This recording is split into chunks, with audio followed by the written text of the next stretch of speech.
Our third effect of Aperture deals with portrait photography.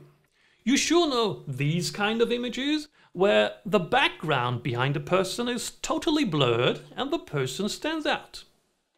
When we want a blurred background like this, what do you think? Are we looking for a big or a small depth? Correct!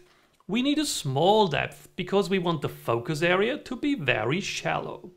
And with a small depth we need a small f-stop.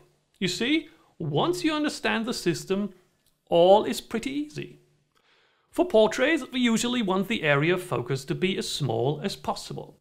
So we take the smallest f-stop our lens offers and dial the number all the way down. To finish our Effects of Aperture series, let's compare a few images.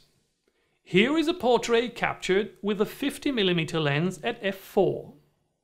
Take a close look at the background. And here is the same portrait with f1.8. Once again, f4 and f1.8. Small f-stop, small depth. You'll probably find out that your lens doesn't support f1.8. That may well be true, but we'll get to that in a later movie.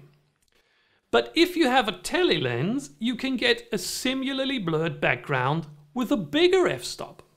So now it gets even better. Let's use a 200mm telephoto lens. First try at f11. Not bad, is it? That is similar to the result we've got with a 50mm lens at f1.8. But it gets even better right now. Here is our final image at f4. What a cool blurred background. Photographers call that bokeh. Let's repeat. f11, big f-stop, big depth. f4, small f-stop, small depth. And because the effect is so cool, once more.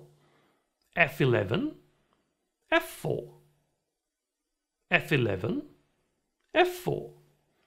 Now you took a big step towards creating better images. With our last example, you have seen that the background not only blurs more when you use a smaller f-stop, but also when you use a telephoto lens. There are two more factors that can increase the blur in portraits or in other images. We will dedicate a movie to this very important aspect of photography in a more advanced chapter later in our course.